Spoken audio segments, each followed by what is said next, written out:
It's recap time. I bring you one more recap. Today I'll explain a British horror mystery movie called Out of Darkness from the year 2022. So let's start. The film opens with a group of native people who are sitting near a fire. They have embarked on a journey in pursuit of greener pastures and seek refuge in a distant and promising new territory. The initiator of this movement, Adam, is the leader of the group. An elderly member of the group named Odal starts to tell Adam's son, Heron, a story. He explains how a group was promised a safe haven but was led to a barren land with no animals to hunt. Adam interrupts Odal and orders him to take charge of finding them food. The next day, a girl named Bea is seen standing near the sea. She is considered a stray among the group since she is not related to anyone there. Adem's brother, Geir, comes and stands next to Bea as they laugh and look at Heron trying to catch fish. They resume their journey and go even further as Adem promises his group of a safer and prosperous land. As a day into their journey goes by, Adem and Geir come across something concerning while hunting for food. It turns out to be a giant dead animal, and its death indicates that there is an even bigger predator that can be a threat to the entire group. Adem asks Geir to keep this a secret so there's no panic. As night draws near, they stop again and light a fire, but Odal thinks that they are not safe at all. Adem argues with him and claims that he will take care of everyone. Meanwhile, Bea starts menstruating, and the only other woman in the group named Ave takes her away to clean her up. While cleaning, Ave reveals that she is carrying Adem's child and wishes for it to be a son. That is also the only reason why Ave is not considered prey. While sleeping at night, Adem is on guard and looking out while the rest sleep. Bea gets scared when they hear a loud screeching noise, which is an ominous signal heralding the presence of a predatory beast prowling these grounds. The next day is filled with fog, which makes it harder for them to travel. As they keep moving, Heron runs away, and Adam cannot see him. Suddenly, while trying to peruse his son, he finds himself all alone in the fog and senses a presence around him. As he thinks that it is the creature trying to hunt him, Heron comes back, and Adam yells at him for doing such a thing. After that, they manage to escape the fog and reach normal land, but all of them are too tired to continue and walk further. They stop as Adam and Geir walk further and try to hunt. Adam points out that there is a forest ahead of them and that they will go around it. Adam is scared of the beast that wanders these lands and does not want to risk running into it. Geir points out that going around the forest instead of through it will take days, and they might starve to death. Adam claims that they hunt along the way and that there are more chances of survival this way. At night, Ave falls to the ground because she is with a child and has not eaten in days. As everyone is worried about Ave, Bea steps away from the group for a minute. Adam comes there, and before anyone can notice, he inappropriately touches her while making the statement that he can do whatever he wants to her. He claims that he wants more children to carry his bloodline, and he will do that by any means necessary. She is disgusted by this horrendous act, but before she can do anything, the creature comes there and takes away Heron in an instant. There is a sudden panic and Adam wants to chase after him. He lights a stick and tries to run after him, but Geir tries to stop him, claiming that going after Heron in the dark is futile. Furious, Adam wants to leave, but has no choice but to stay with them till morning. As soon as it dawns, they start tracking down Heron. Bea does not want to leave, and she tells Geir why she does not want to be near Adam anymore. She is deeply disturbed by this, and does not want to be in this group anymore, but Geir explains that she has no other way to survive in these lands if she is not with them. As they walk further, Adam finds his fur coat, which is covered in black liquid. They do not understand what it is, but they know that it is not blood, so it indicates that Heron might be alive. As they go even further, they reach the forest, which Adem never wanted to enter. Feeling emotional, Adem does not listen to anyone and goes inside the forest to find Heron, as the others have no choice but to follow him. He is running through the forest like a madman when he is stopped by the group because it is getting dark again. Geir assumes that Heron is dead by now, and Adam declares that it was all Geir's fault because he was supposed to guard the group when Heron was taken away. Bea comes there and announces that she needs to read because of her menstruation cycle. Odal adds that her blood might have been what attracted the creature in the first place. Adam does not care about anything and goes away all alone, telling them to stay behind if they want. They all start going after Adam as well, because they cannot do anything else. When they go deep in the forest, Ave slips and falls in mud of black liquid and notices that the place is filled with bones. Adam sees this and knows that this is the work of no normal predator. Suddenly, they hear an extremely loud screech, and they know that the beast is very close to them. Adam finally comes to his senses and admits that his son is dead. They all start running away from the creature, and they manage to make some distance between them. Adem suddenly stops and explains that they will never make it out in time and will get killed. They need to make a fire in the middle of the forest and survive here. Odal does not approve of this, but Bea begins to try and start a fire. As it gets completely dark, Bea manages to start the fire. Adam and Geir are protecting the group as the creature is still surrounding them. Adam listens to it carefully and throws a spear, aiming for it. As anticipated, it sounds like the spear impaled it, and the beast is now wounded. Adam runs after it to make sure it's dead, but he ends up in the dark forest. He keeps walking around carefully, listening to it so he can kill it, but his attempt is unsuccessful. The creature attacks him from behind as the entire group hears Adam screaming in agonizing pain. As they all think that they will die as well, Geir builds up the courage and decides to run towards them and save Adem. While everyone thinks that Geir is also dead, he brings back the body of Adem, who is still alive. Adem is severely wounded, as his jaw has been ripped apart by the beast. Seeing him in this condition, everyone decides that putting him out of his misery is a better option than trying to aid him. Geir is unable to do this to his own brother, but Bea volunteers to do it because of what he did to her. She takes her knife out and jabs it in Adam's heart as everyone looks away. While Adam sees that he is being killed, Bea picks up a rock and hits the knife, which goes deep inside his heart and ends his life. As everyone is now clueless about what they should do, Ave again falls to the ground due to starvation. Because she is pregnant with a child, if she doesn't eat anything right away, there are strong chances that she will pass away. With nothing to eat, Bea suggests that they eat the only thing they can have, which is Adam. Everyone disapproves at first, and Geir is appalled by the mere thought of this, but they have no other options.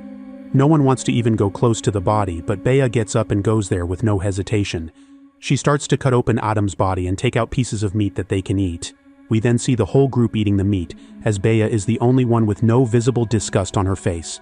Geir takes some of the reaming meat and buries it in the ground to honor Adam. They want to plan what they should do next, but there is no more hope left. Everyone thinks that they are going to die here because the creature is always nearby and won't let them leave.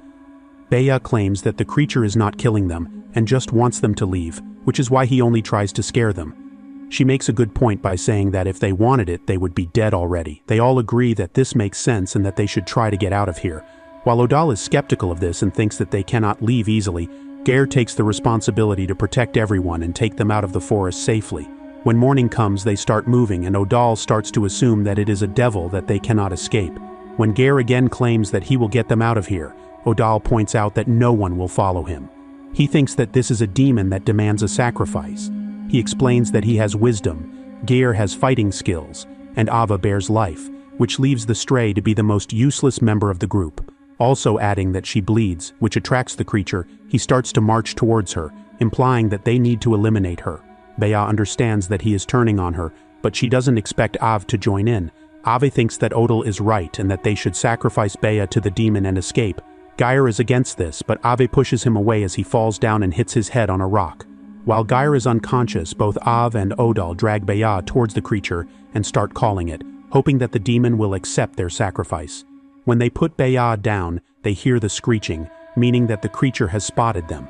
They get distracted as Bea runs away, and only two of them are left in front of what they believe is a demon. Ave picks up a sharp bone and tries to fight the creature, but before she can do anything, Odal comes and stabs her in the stomach with a bone. As she falls down on the ground, Odal stands tall and offers her as a sacrifice for his freedom.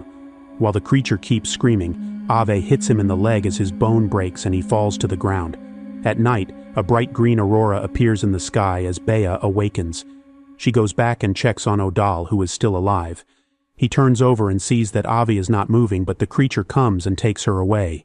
At dawn, Geir wakes up as well and moves around, but Bea pins him down and tells him to be quiet. They sit behind some tree branches and try to observe the beast so they can kill it and go away. They see that the creature is now coming for Odal, and they see it for the first time. Bea distracts it by whistling, and it comes towards them. Geir stays there as Bea moves with a spear and attacks the creature from behind. She manages to take off its head, only to realize that it is a mask. Inside the mask was a woman all along who screamed at them and ran away. Bea starts running after her and tells Geir to keep following because she might be their way out. As expected, they get out of the forest, chasing the woman, but Bea does not want to stop. Geir wants to rest, as it claims that it is over, but she wants to chase the woman. Bea explains that no one can survive here, and if that woman knows how to survive, then they need to be with her. Geir disagrees, but there is no other way they can survive. He asks her how she is not scared by the woman, and she makes it clear that she is very scared by all of this, but she wants to live. As planned, when it starts to get darker, they track down the woman's trails and reach a cave.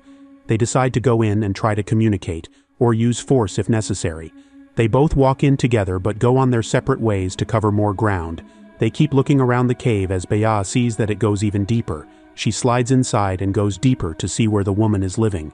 While she's exploring, to her surprise, a man attacks her and easily pins her down. He hits her arm on a rock so that he can take the spear from her.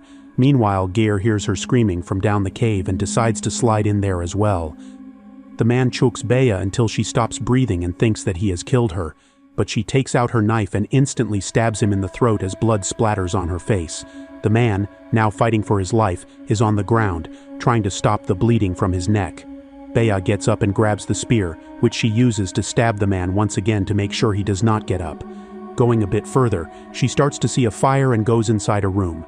There, she sees a pile of fur right next to the fire and wonders if anyone is sleeping under it. She grabs her knife and goes toward them. On the other hand, Geir sees the man who is still trying to stop his bleeding. As Bea goes closer to the fur blankets, Geir stabs and kills the man with his spear. Bea discovers that Heron was under the blanket all along. Just as they are reunited, the woman comes inside with a hammer. Bea pushes Heron back and tries to protect him while he tries to stop Bea, indicating that he does not see the woman as a threat. However, the woman sees Bea as a threat and tries to attack her, but Bea picks up the fire stick and tries to push the woman away while screaming at her. Geir hears these screams and steps inside, only to be taken away by seeing that Heron is alive. Without wasting a second, the woman hits Geir on the head as he drops dead.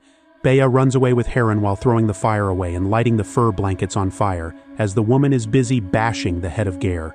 When she sees that Bea is trying to climb out of the cave with Heron, she starts to follow. They somehow make it out of the smoke, but the woman also makes it out. The woman gets stuck and asks Heron for help as he starts to cry. He runs towards the woman and tries to help her out while calling Bea for help. Bea picks up a rock and hits the woman on the head, which renders her unconscious. She hits her once again to bash her head and finish the job. Heron starts crying even louder and starts calling Bea a monster for doing this. He explains how they were normal people just like them and only wanted to survive. They hunted animals for survival and only wanted to help the others. He starts calling for his father, but Bea pins him down and explains how his father and everyone else are dead because of these people. But she somewhat believed what Heron was saying and started to explore the caves. She realizes that she was just a stray who started a journey on this land just to find a home, and that she destroyed her home before even finding it. She thinks all of this because she finds the body of Ave, which they were trying to heal. They were trying to save Ave and the child inside of her, which is why they took her. Heron also explains that they took care of him and kept him well fed because they thought it was dangerous out there for a boy. As Heron cries, she takes the bodies of Ave and the woman and decides to bury them. Bea realizes what a grave mistake she has made by killing that man and woman, who were possibly the stars of a new civilization. But because of this, as she stands in the caves, she claims that a stray and a boy will learn how to survive, and she will try to start life once again on these lands. Here, this movie ends. I hope you like it.